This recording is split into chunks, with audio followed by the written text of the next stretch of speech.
Architectural Builder Supply is pleased to present you with this recording of the technical question that is listed in the title of this video. This call may be monitored and recorded for quality assurance. You know, it's a fire-rated assembly, the door, the frames, the hardware, and all that. Do you know if there's something out there, if somebody makes a product, and I also understand Amweld is no longer in business.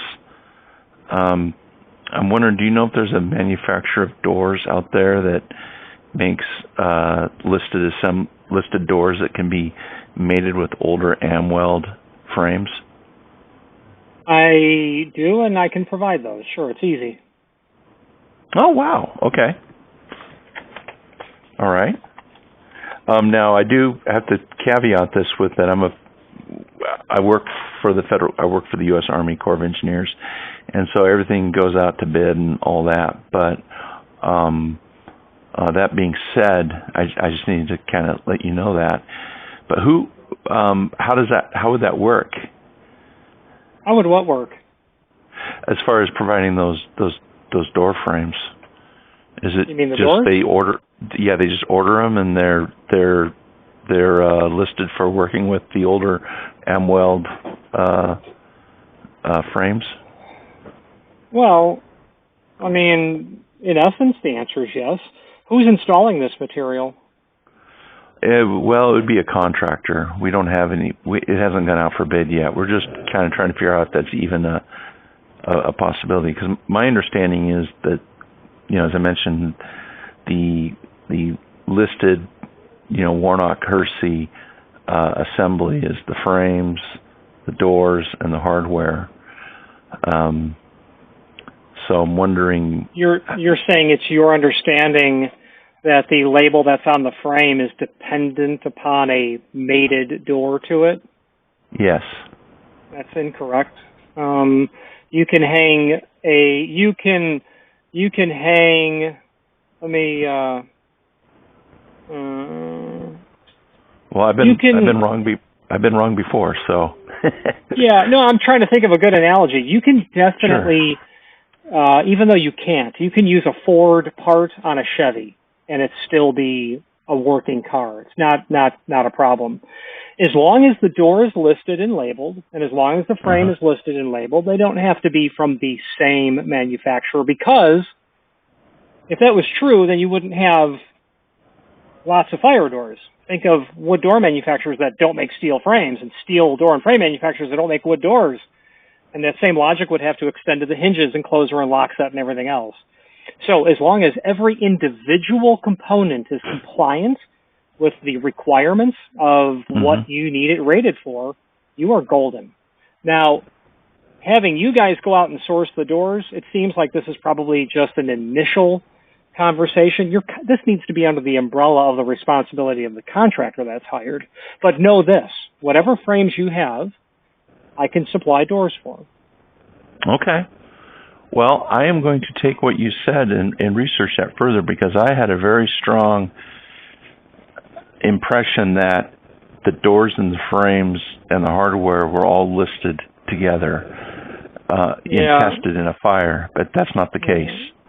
No. By all means, research it.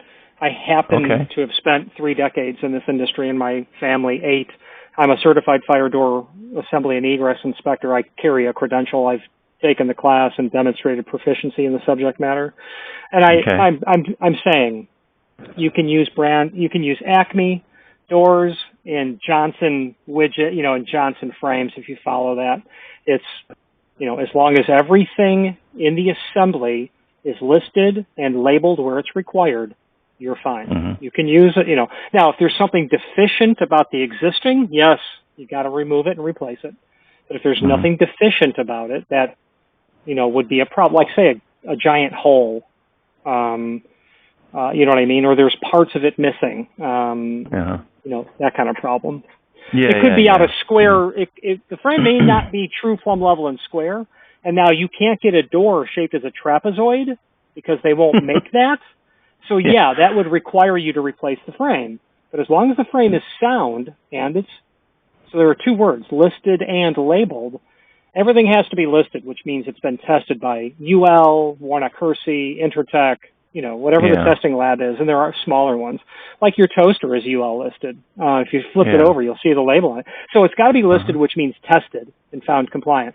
Most everything has to be labeled afterwards. So there will be a tag on your frame, a tag on your door, a tag on your door viewer, something on the lock, the closer. The only thing that doesn't have to be is a steel or stainless steel base material hinge that's ball bearing. That does not have to actually bear a label, doesn't have to say UL on it, unless it's a spring hinge, that it has to have a label on it. But the steel ball bearing hinge is the only thing that doesn't have to have visual evidence of being listed and labeled, of being listed. Okay.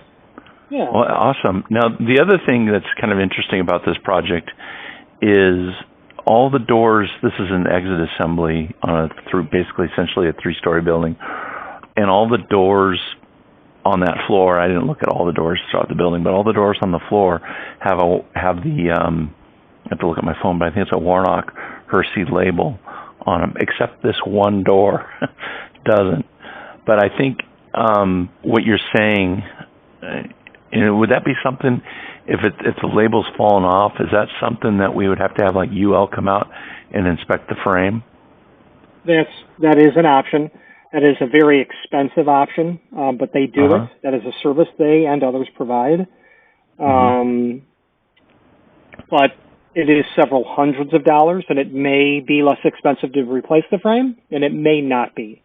If it's in a mid-20th century glazed block, installation, mortar, you're probably going to look for someone to come and inspect it, and then field label it as compliant. Okay. All right. Cool. What's your last name, Richard? Howard. And do you have a direct phone number I can reach you at, or? Oh, just the one you called. Just ask for me. I usually answer, but if I don't, Okay. Well, thanks. You've been very helpful. I appreciate this. This is actually really good news. Oh yeah, no, absolutely. Yeah. Hey, listen. Back in the '90s, if I got a nail in a tire, I'd say replace all 4 tires. Well, 2008 happened, and we stopped that baloney. So don't spend money when you don't have to. That's for sure. What happened in 2008? Oh, the housing crash. Oh, housing crash. Oh, yeah. Okay, I see what you're saying. Yeah, a lot of people lost a lot of money. Being foolish with money was the point, stopping that baloney. Yeah, okay. All right, well, you're speaking my language. I hope you call back. Okay, thanks, Richard. Bye-bye. All right, bye. Architectural Builders Supply hopes you have enjoyed this program. Again, thank you for watching, and if you've enjoyed this video, please click thumbs up, please subscribe, and maybe even send the video to someone that you know. Thank you.